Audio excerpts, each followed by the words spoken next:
What's up, everybody? It's JT Sports here, and the following footage that you are about to be listening to and watching has come from the JT Sports Weekly Podcast. Make sure that you guys click the links down in the description to listen to the JT Sports Weekly Podcast, available on all podcast platforms such as Apple Podcasts, Google Podcasts, Spotify, and Anchor. Also, make sure if you're able to leave a 5-star review, and also make sure that you like and share the video. And enjoy. Growing up as a kid, yeah. All a nigga wanna have was a Burberry scarf and $3 in my pocket.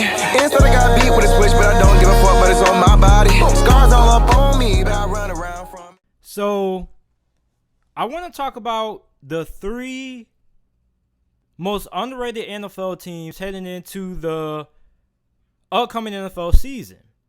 Now, subscribers suggested this to me for a video idea a couple of weeks ago. I tried to find a comment, but this was a comment on a video that I made several weeks ago, so I couldn't find it because I upload so many videos. But you know who you are. Props to you. And these are my three underrated teams. Now, the three teams on here, at least 2 out of 3 of these teams that are on here, were teams that nobody in the media really is giving all that love to. I didn't want to have like the Denver Broncos on here because everybody knows that the Denver Broncos are underrated. Everybody knows that the Denver Broncos are the biggest sleeper going into this upcoming NFL season. And plus, I already made a video. I wanted to make a video on 3 underrated teams that people in the media and a lot of people in general aren't really talking about. So here are my 3 teams. So the first team that I have on here, I have the New England Patriots. Now, of course, I say that I want this list to be different. I don't want to have the obvious teams on here, but I think a lot of people are really sleeping on the New England Patriots. I think the New England Patriots are really underrated. Like, they got Cam Newton, and a lot of people still don't think they're going to win that many games.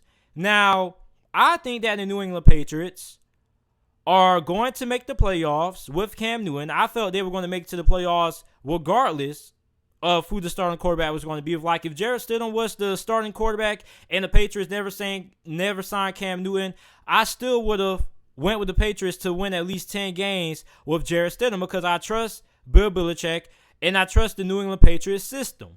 A lot of people forget that just because Tom Brady left doesn't mean that this is going to be the New England Patriots' first time without Tom Brady. The New England Patriots have won games without Tom Brady in the past. They went 11-5 with Matt Castle, a guy who never started a game in college football. They won games with Jacoby Brissett, and they were undefeated with Jimmy Garoppolo at quarterback. So I trust the New England Patriots' judgment when it comes to drafting quarterbacks, and I believe that this New England Patriots coaching staff is good enough to win games with whoever is going to be playing quarterback. Now, they have a top 10 defense, not even a top 10 defense. They have one of the best defenses in the NFL. You got the best secondary in the NFL, and you got a pretty good offensive line. The only problem with the offense is basically the receiving core, basically.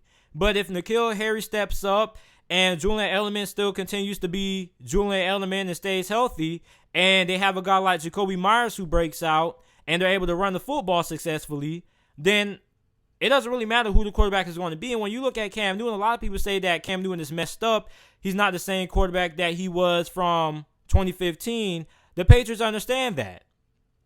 But the Patriots don't need Cam Newton to be super Cam from 2015. They just need Cam Newton to stay healthy and do his ass. Don't turn the football over. Be smart with the football and win games. And that's what Cam Newton can do.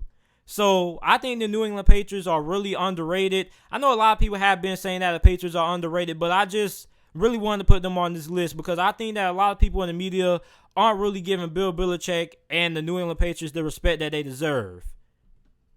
The second team that I have on here, I have the Arizona Cardinals. Now, the Arizona Cardinals is a team that did a lot of improvement over the offseason. They brought in DeAndre Hopkins, which was pretty much their biggest move that they made this offseason, when they basically swindled the Houston Texans for DeAndre Hopkins and basically in return for a draft pick and David Johnson, who is injury prone and has a bad contract. Now, you look at the Arizona Cardinals, A lot of people are really high on Kyler Murray. A lot of people feel he can have a Lamar Jackson type season, and I'm one of those believers. Now, the offensive line should be a lot better than what it was last season. The wide receiving core now with DeAndre Hopkins. You're also going to have Hakeem Butler coming back from injury. You're going to have Larry Fitzgerald that's still able to put up numbers as well, and you got a pretty solid running back group. You're going to have Eno Benjamin.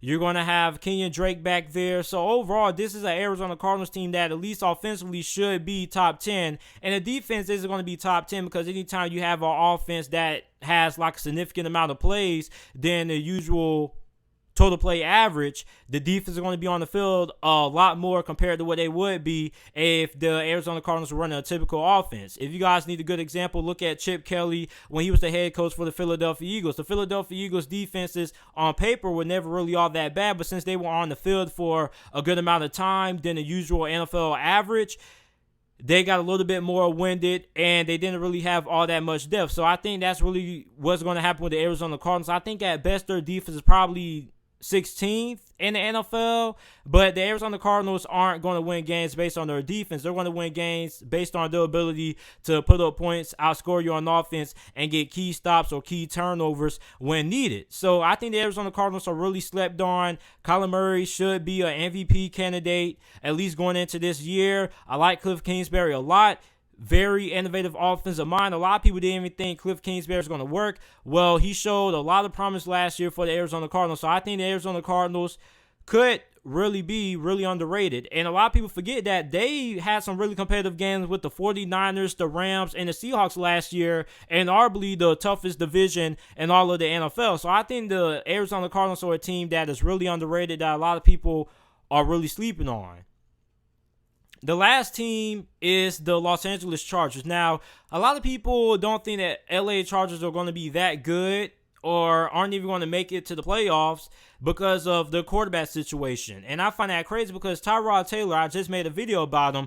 You can make it to the playoffs with Tyrod Taylor. Now, is Tyrod Taylor the long-term solution for the LA Chargers? No. Were the LA Chargers looking to bring in Tom Brady? Yes, but I still think that Tyrod Taylor is a good enough quarterback that if you give him a good team, like what he has with the LA Chargers, you give him a pretty decent offensive line, you give him a solid halfback, you give him a good group of wide receivers with Mike Williams, with Keenan Allen, with Hunter Henry. Then you got Austin Eckler, who is also a really good receiver in his own right, coming out of the backfield as a halfback. So, I mean, he has all the pieces around to be successful on offense, and he also has one of the best defenses, if not, in my opinion, that's going to end up being the best defense in all of football this upcoming season. So overall, the LA Chargers can make it to the playoffs with Tyrod Taylor. And Tyrod Taylor necessarily, is he the long-term solution for the LA Chargers? No, but I think he is good enough to get the Chargers to the playoffs. And I think that Tyrod, if he stays healthy and he doesn't turn the football over and does what he's been doing for the majority of his career, he can get this LA Chargers team to the playoffs. Like if he was able to get the Buffalo Bills to the playoffs a few years back and end their playoff drought, I think he can do the same thing with the LA Chargers. And this LA Chargers team is way better than that Buffalo Bills team that he took to the playoffs a while back. So these are my three underrated teams heading into the 2020 NFL season.